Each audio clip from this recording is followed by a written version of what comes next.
Hello, नमस्कार। इसके साथ गणपति उत्सव के 10वें दिन फिर से आपका स्वागत है हमारे इस YouTube channel with total solution पर। इसके साथ मैं doctor Prakuran with total solution platform का रचयिता। मैं निकल पड़ा हूँ विश्व के प्रत्येक मानव को अपनी समस्या का सॉल्यूशन स्वयं निकालने के काबिल बनाने का मिशन लेकर। लेकिन यह काम मैं अकेला नहीं कर सकता। उस काम के लिए मुझे आपका साथ चाहिए, सहकार चाहिए। अगर इस काम को आगे बढ़ाने में आप मेरा साथ जोड़ना चाहते हैं तो आज ही, अगर आपने इस चैनल को सब्सक्राइब नहीं किया है तो सब्सक्राइब कर लीजिए। इस वीडियो को अंत तक देखें, शेयर करना और लाइक करना ना भूलें। आज 10वां दिन का हमारा मनोमंथन का विषय है विसर्जन।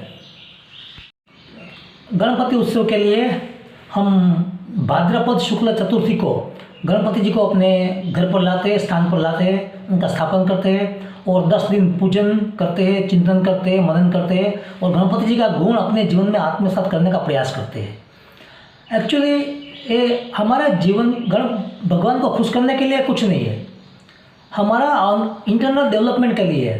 भाई हम भगवान को खुश कैसे कर सकते हैं? हम फूल चढ़ाते हैं ना, तो फूल खिलाया किसने? भगवान ने। सुगंध किसने भरी? भगवान ने। हम तो बाजार में से लाते हैं या बाग बगीचे में तोड़ के लाते हैं और भगवान को दे देते हैं और हम उनको प्रसाद सामग्री के रूप में फल फूल देते हैं। तो फल खिलाया किसने? फल में स्वाद किसने भरा? उसने भरा ना, और टेस्ट। तो हम उसको क्या दे सकते हैं? लेकिन हमारी भावना व्यक्त करते हैं, हमारा भाव व्यक्त करते हैं कि हम भगवान को हम समर्पित हैं। तो ये पूजन द्वारा हम गणपति के गुण अपने जीवन में आत्मसात करने का प्रयास करते हैं। एक मूर्ति पूजा का साइंस है, क्योंकि हमारा मन का एक स्वभाव है, जिसका चिंतन करेगा ना वैसा बनेगा। हाँ, किसी को लागू होता है, मूर्ति पूजा में मानते या नहीं मानते, लेकिन सबको लागू होता है नियम।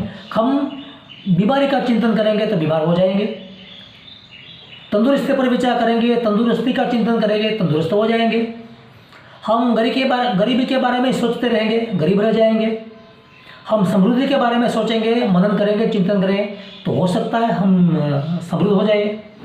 तो एक साइकोलॉजी का विषय है। और हम बोलते हैं ना, रामो भूत्वा रामो यजेत, कृष्णो भूत्वा कृष्ण यजेत। आप राम का चिंतन करेंगे तो राम के गुण आपके जीवन में आत्मसात हो गए। कृष्ण का चिंतन करेंगे तो कृष्ण के गुण हमारे जीवन में आत्मसात हो गए। कहने का मतलब है, जिसका हम चिंतन करेंगे उसके गुण हमारे जीवन में आत्मसात हो सकते हैं। इस बात को संस्कृत में कृत ब्रह्म न्याय बोलते हैं।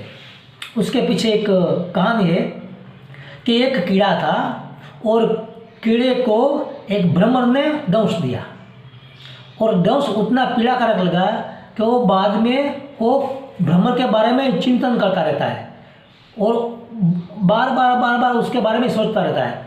तो सोचते सोचते एक दिन ऐसा आ जाता है कि चिंतन करते करते खुद भ्रमर बन जाता है। इसलिए इसको कहा गया कृत ब्रह्म न्याय। एक्चुअली साइकोलॉजी का फैक्टर है, साइकोलॉजी का चैप्टर है। तो हम जिसका चिंतन करते हैं ऐसे हम हो जाते हैं। तो 10 दिन हम चिंतन करते करते करते करते अपनी अंदर की दुनिया में हम सफ़र करते हैं और अपने जीवन में एक गुण आत्मसात करते करते अपना एक जीवन डेवलप होता है। तो विसर्जन क्यों आया? विसर्जन इसलिए आया कि हमारा डेस्टिनेशन क्या है? हमारा डेस्टिनेशन डेवलपमेंट है। आजकल तो किसी का डेस्टिनेशन क्या है? भगवान को खुश करके वो पैसे कमाने का है, संपत्ति लाने की है और उसे अचीवमेंट लेने की है। हो सकता है, कोई गलत बात नहीं है, लेकिन हमारा अंतिम डेस्टिनेशन क्या है कि अपने जीवन को इतनी ऊंचाई पर ले जाए कि हमें कहीं से संपत्ति, कुछ सफलता वो मांगनी ना पड़े, हमारे ऐसे ही आत्मसात हो जाए, हमारे पास सामने से चली आए। हमारा डेस्टिनेशन है। एक्चुअली हम खुशी पाते हैं किसी भी चीज़ों में से। हमें कोई मनपसंद जो मूवी हमको आनंद देता है, कोई हमारी सपने का मकान आनंद देता है, कोई हमारी चीज़ आनंद देती है। ये सब क्या है? हम किसी चीज़ से आनंद लेते हैं।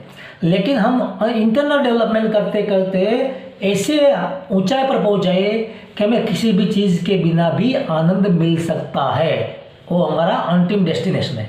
सब्जेक्टिव हैप्पीनेस हमारा अंतिम डेस्टिनेशन है।